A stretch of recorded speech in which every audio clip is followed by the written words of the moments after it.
okay, so we've created all of this content and there's value in this content and it's really making people feel better and it's giving them something, right? And what happens if the internet goes away?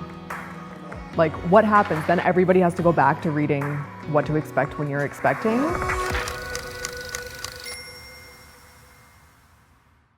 Welcome to the Build Up Podcast. My name is Priscilla Facey, founder and CEO of Build Up Development Co.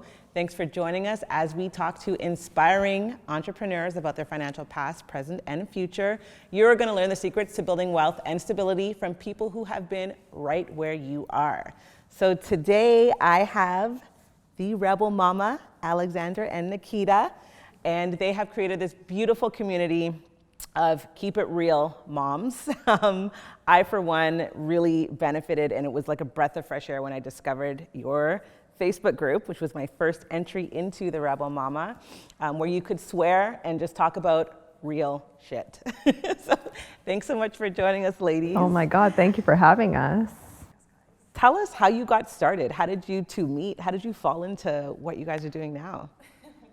Yeah, okay, so people assume we've been best friends forever and we're mom friends and all this kind of stuff, which we are now, but we were basically exclusively party friends and we only saw each other on the dance floor or at music festivals in Mexico.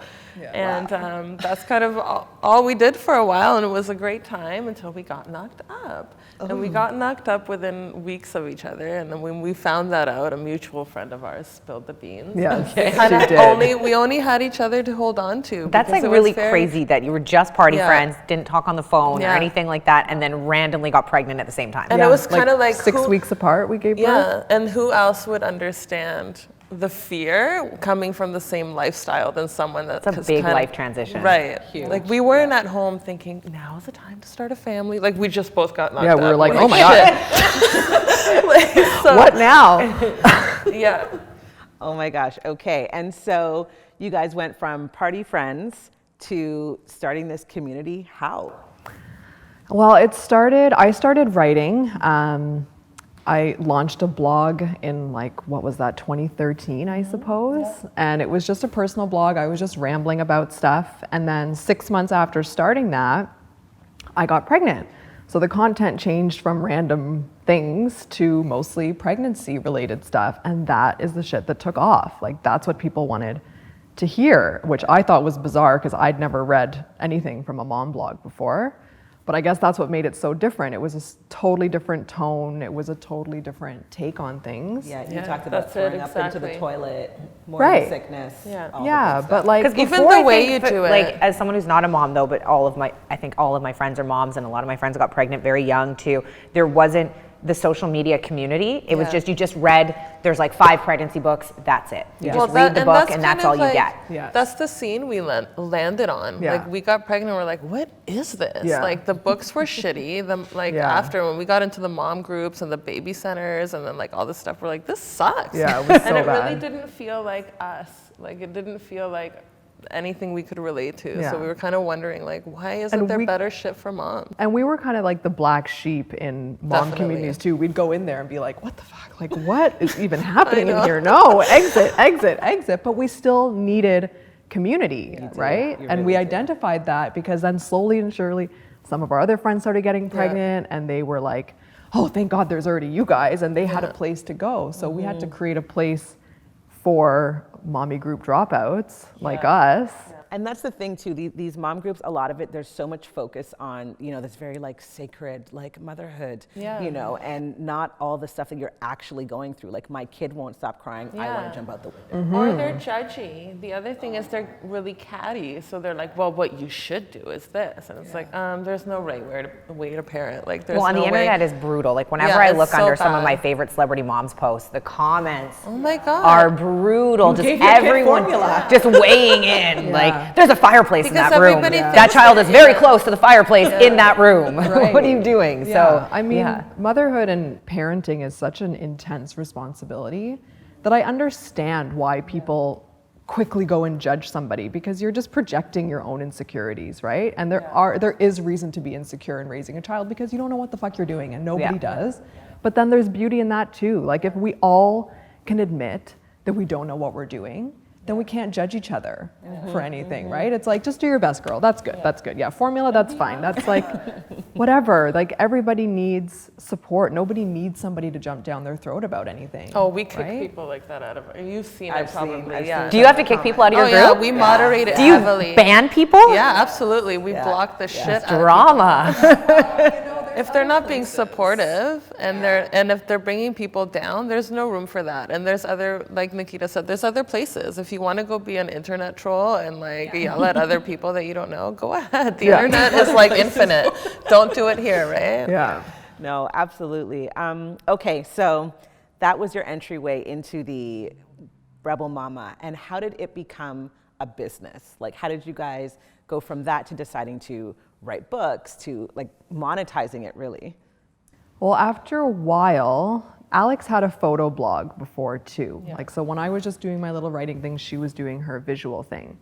And then slowly but surely we started bouncing things off each other more and more. And then she would be like, oh, you got to put this visual with that, or this would be great with that. And so she started to kind of work with me on it. And then when we decided to brand the whole thing as the Rebel Mama, we sat down and had a conversation and was like, listen, we can either, I can have a go at this by myself, or we can have a go at it together and combine our talents. And we also knew the reality of having kids was that like, you kind of need somebody as your wing woman, because realistically, there's gonna be times when you can't do something and someone's gonna have to step in and, you know, pick up that role. So we sat down, we did it the right way. We spoke to a lot of our friends who own businesses, and we were like, how do we set this up properly? We put it all on paper, because it was like when you're in the honeymoon stage, especially when you're going into business with your friends, like to just jump into it and not set it up can cause a lot of problems later. You want to have everything laid out. So when you're excited about it, that's when you want to write everything down and like when you love each other, responsible for what, like how you still like each other, and when you're still at zero profit. It's easy to be like, we're gonna split things 50-50 when there's zero. Then when you're like, oh, it's already worth $1 million, so like you can have like 20%. Yeah, I do think that's so important for people who are just starting their own businesses. Absolutely. Is like, get your set plan in the beginning. Don't wait till it takes off and then you're like, oh crap, now we have to learn how to divide things. Yeah, that was really good advice that we got though. That was just like, hire a lawyer, sit down with the lawyer, tell them what you want to do. We created an exit plan. What happens if we dissolve the company? We did all of that. Buyout options, exactly. And it made us feel so much better about the business too. Then when we hit the ground running, we knew it was the foundation was there. Yes. Right? Yeah. And then it took a lot of time at the beginning. It took a lot of time to build our Instagram up and our brand and all this kind of stuff. Like, we're able to monetize it a little bit later with like partnerships, events, and things like that. But you needed a bit of a clout and following, and it takes time. Sometimes I think now people think they can just jump in and it's like, and just buy their followers. But that's useless because they're not engaged, and it's like. And this is the difference too, right? And I think a lot of people don't really understand. Like, it's not about that vanity metric, that number of followers. It's really about building an audience that's going to engage with your content. Yeah. And that's what a lot of, I suppose, brands look at when they're looking at whether to partner with you or not. And return rates and stuff like that. So it's like when you actually do a partnership, like how many of those people, like what's the click-through rate? Are they going and reading about it? Because if like you bought all your followers, then chances are nobody gives a shit, right? They're not. Yeah. What platform did you find really took off for you two? Instagram, with the Rebel Mama. Instagram was what set it off? That was 2014. And that's Alex's eye though, right? Like, yeah, like I do all the feed, like the visuals and stuff. Like we knew that the copy had to be tight and the visuals had to be tight, and we wanted to give moms a brand and a look and a feel that was different than anything else. So if anybody landed there, they could just scroll and they get it. They know what they're getting right away with the first glance. And that's a really good point for entrepreneurs starting up, is that visual when you go on a feed and how your feed looks. And that's going to be the first point of contact, and it's what people are going to gravitate towards or not, right? Yeah. And so, okay, so now you guys are authors of 2 books. Yeah. Both came out in pandemic. Yes. In pandemics. So far, one is a national bestseller. And everybody Congratulations. get your shit together so that it can also be a national bestseller. So tell me about, so Handbook for Cool Moms. This is basically your like go-to guide for like real motherhood realness, right? And so what was the inspiration for you guys writing this?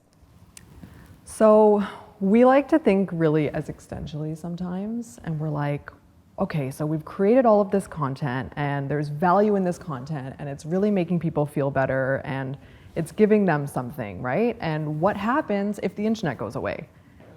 Like, what happens? Then everybody has to go back to reading What to Expect When You're Expecting.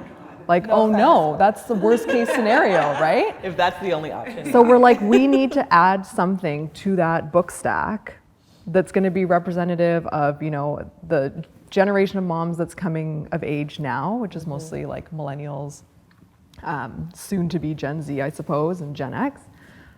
So we decided, we kind of used our blog posts that we had existing to build a skeleton of what we want it to look like. Because the great thing about that is that the blog posts were written as we went through things. Right. So there is no hindsight to make everything look prettier in that book, right? Because usually when people write parenting books, they're a few years out and they're like, oh no, you'll love it, appreciate every moment. No, there was none of that. Yeah.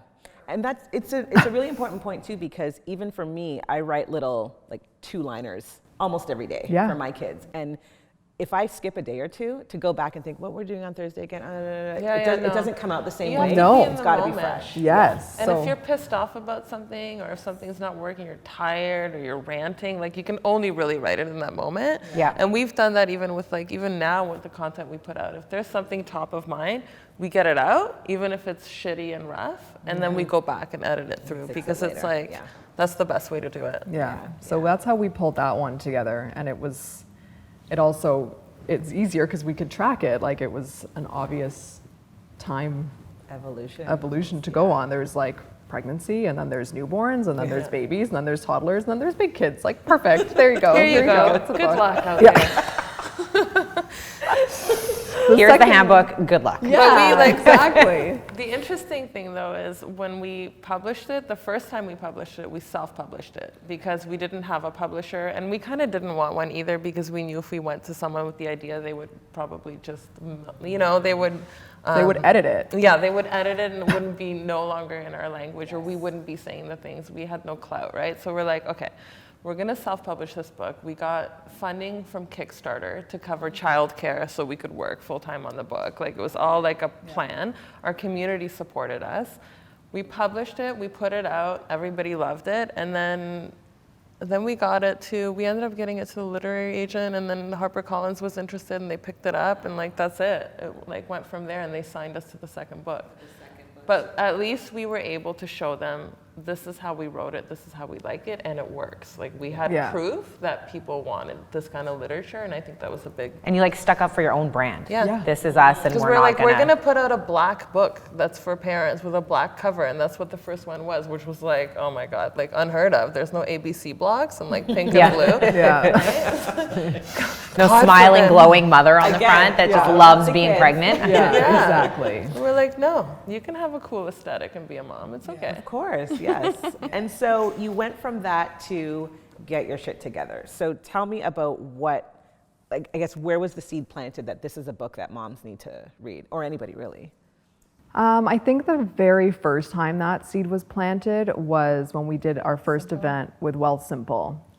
And we got set up with them, and we were like, wow, this is actually a really great way to talk about finance. They made everything really digestible and their simple. Language was similar to ours too, like very like casual, modern. Yeah, so we partnered with them. We threw an event at WeWork, and it was like sold out. There was so much interest to have this conversation. People were so curious. Moms were like, thank you for doing this, because if I go into the bank and ask these questions, everyone talks to me like I'm a fucking idiot. Or they're like, what does your husband think? And you're like, actually, it's intimidating. Right, it's intimidating. So we had a beautiful event, and we had food there, and we had drinks, and people could mingle and talk, and it was amazing. And so we started putting out more content about money, and it was, getting a really good. It was well received. reception. Yeah, people were into it.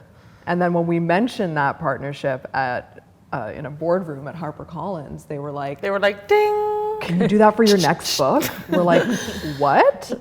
They're like, yeah, can you talk about money? But do it in the way you did the first book. They were like, make it a handbook, make it digestible, make it a girlfriend's guide. The same kind of idea in a way, take the information. But we paused. We were like, listen, we have to go and think about this.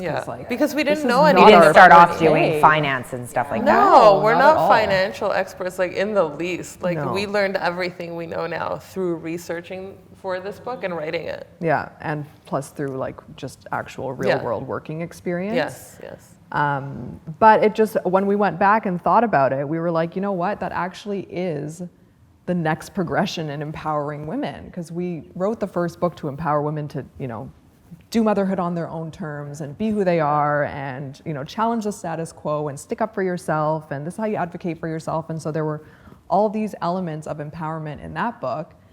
And then we were like, fuck, but you can't be empowered if you're not financially literate. If you don't have that piece. Exactly. And this is part of the thing, and what I love talking about is that at the end of the day, you know, people say money can't buy happiness. Well, hold on a second though. It buys you freedom, it buys you choice, it really does give you power to do things that you otherwise would be forced into choosing something else, you know? It does give you the power to, you know, I know so many moms who want to stay home with their kids for longer than the first year, but they don't have the cash to do it. You know, they have to go back to work. So if you have, you know, your shit together, literally, you can start planning for those things. And it's not this, you know, far out, like, you know, you've got to come from money to have all these things. Like, you can actually start to build that up yourself. Well, this is like a foundation book too, right? Where it's like you can take this and you can sort of, you're starting a family, you put all the right pieces in at the beginning. You do your will, you do your life insurance, you learn how to budget, you learn all these terms that sound so daunting at the bank that we were like, it sounds crazy, like that tax sheltering shit. We're like, what the hell is that? Like, it sounds. Well, they just kind of stare at you though too, and they're like, so where are you on investments? Regular, how much do you know? Like, I'm like, nothing. I also just think it's important to empower women to know what's going on with their finances. I have a girlfriend who's a financial advisor, and she was telling me a story about a woman whose husband passed away. They were a little bit older, passed away suddenly. He had all control of their finances. She did not know anything. She didn't know which bank to go to. She didn't know any of their bank accounts. She knew, and she was locked out of everything because he had always done the finances. So I think it's super important. That's a very scary position to be in, and it's super common, and like a lot of women are married for years and they have no idea what their bank accounts look like or what's going where, right? So, and we've all seen the movie, what we want, right? Where, like, you know, the husband passes away or just takes up and leaves, and she's like, sorry, what? Like, what do I do now? Actually doing now, you know? So it's important, and I think that this type of book it's so necessary. And I know you guys mentioned that you wrote it during this like weird time where so many things were happening. I don't know how we did that. I don't know either, but we did it. No, we got signed to do it at the end of 2019. And then our plan was research in January 2020, and then February, March, April, May, write, and then do the photos and all this kind of stuff. And then the pandemic hit, and then our kids got sent home from school for like the longest March break ever. And we're like, fuck, we still gotta write this book. Like, when the hell are we gonna write this book? Like, it was crazy. So we had to also learn to, you know, demand and take that time to have the conversations with our partners, explain to them what we're doing, the importance of it, and treat it like a real job. Because if we fell back on the like, don't worry, I'll do everything at home and do this, I got it, I'm fine, it wouldn't have worked. No. So that was a learning curve too. But then the world fell apart. Then it was like, all of a sudden women were pushed out of the workforce in record numbers. And you know, childcare became such a big issue, and it really informed the kind of content that we put in the book, because we were like, oh my God, now we're gonna have to put stuff in there for people to get back in the workforce. So we put in stuff for resume help emergency savings stuff became so important, and breaking down the costs of childcare. Even when we were doing that, we were like, this is fucking ridiculous. Like, we need universal childcare. The fact that childcare is the same amount as the median income for women is a fucking problem. Well, you have no choice. That's a problem. You're giving over all your money, right? And then, so I would say that it was actually perfect timing for this book to be written and come out, because so many issues came to the surface that we could speak to. And we just want everybody to start having these conversations openly and like not be held back by fear. Yeah, right? and all the BLM stuff exploded at that time too, and we became like really hyper aware of our own privilege and the privilege that we had to be able to sit at home and write a book like this and put that out. But then we were like, we want this to be accessible to people. So it really informed like the voice that we use. We speak a lot to solo parents and single moms, because we understand that like everyone's gonna get fucking divorced now. Yeah. Like that's just the way this is going. A lot of marital and like partnership crises. So that's why it was, everything just became so much more important, and there was so much more weight to everything, and it really, really, really informed the way that we wrote the book. The last thing that we do in the book is in our acknowledgements was acknowledge our own privilege in being able to put something like that out into the world, right? Yeah. So. And we do want people to have it to help them, you know, like even like we always talk about our American mom friends, right? Like they get shafted so hard. So we even wanted them to have the access to this book to see how it is in Canada. So they could fight for those things there, because it's ridiculous to get 6 weeks off and go back to work. Like it's actually not even normal because you're not recovered yet. Well, even hormonally, you're not even on the rhythm of, you know, being able to sleep and wake up at regular like that's hours. not normal. So why do, you know, we're up to 18 months now. So like where's the balance there? Yeah. So. Yeah, no, and I mean, childcare facilities in the US are really crazy because you've got, 6-week-olds who are brought from, you know, mom to. It's so low on their priority list. It is. And it's interesting, how far, you know, we've moved our needle here, and that you see people just literally right across the border that are so far behind. They're right there. It's like, you know, you drive for 1 hour and that's what it's like there. Yeah. So there was a lot of purpose behind that little book baby there. Well, that's great. So I have to ask you guys, what advice would you give to your younger self? I would have saved more when I could have. I feel like, and now I feel like the new generation's a little bit savvier and smarter.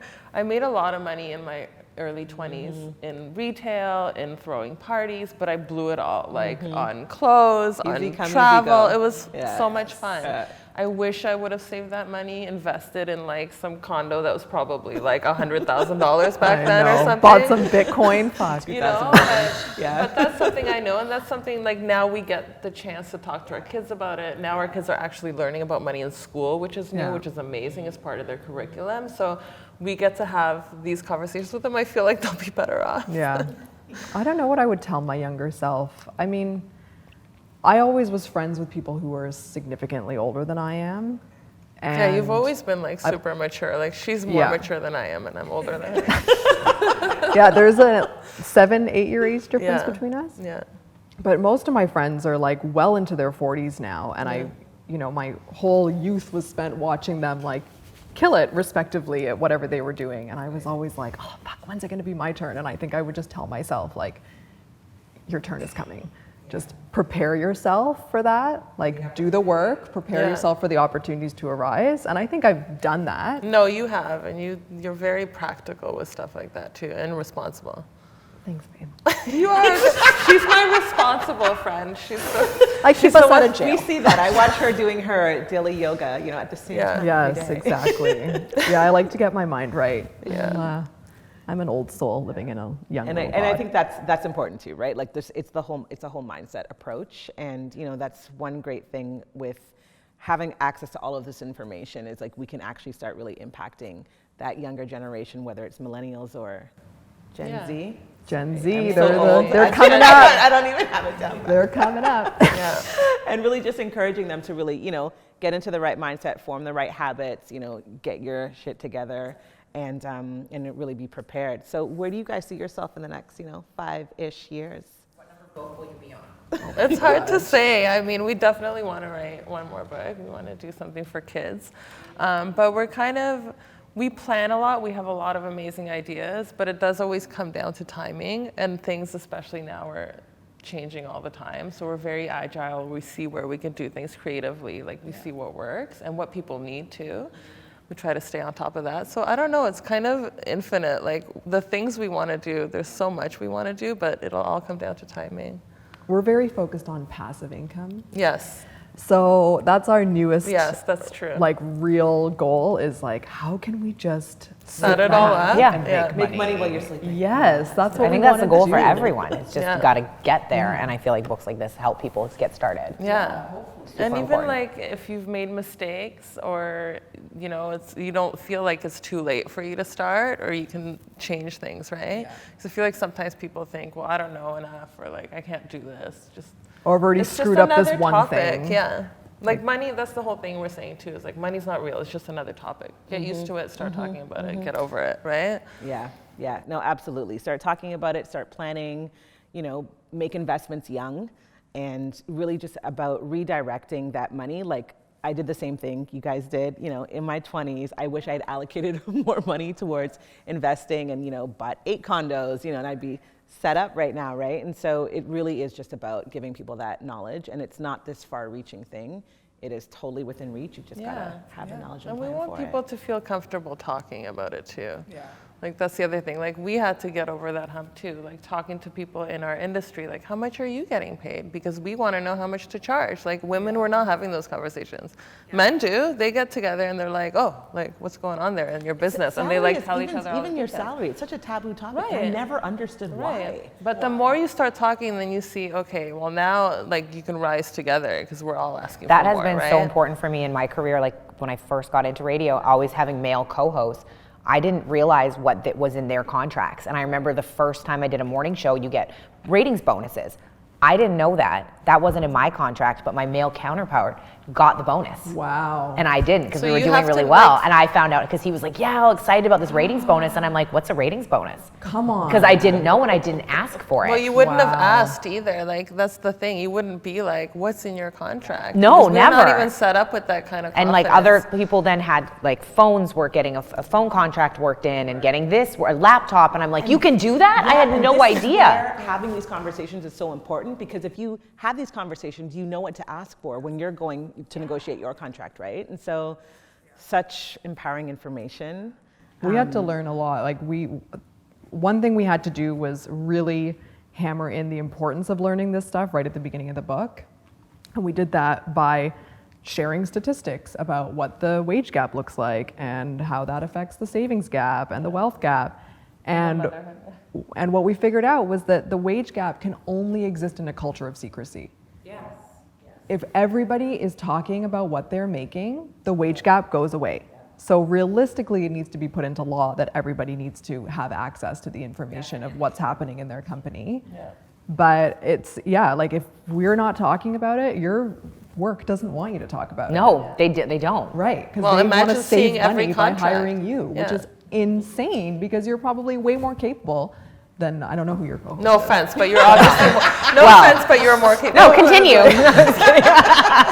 You should pay $1 million. But yeah, I mean, it only works, it only continues if we're not talking about it. So we have to talk about it. So on that note, everybody disclose their salary to their, to their friends. We just started paying ourselves like last year. Yeah. So it's super exciting. from the Rebel Mama. Yes. Well, because everything else was just going back into the company. And then you read Rich Dad, Poor Dad when we were researching for the book. And like one of the most important things you can do is pay yourself first. Yeah, because then you can take those funds and divert them to other investments. And I was like, oh, eureka. Yes. So on that note, let's wrap. Thank you guys so much for joining us. Thank you for having us. On behalf of Build Up, thank you so much for listening, and feel free to follow us on Instagram at BuildUpDevCo, and on Clubhouse, we are the Real Estate Wealth Club. Thanks, Blake, for joining us, and thank you to the Rebel Mama.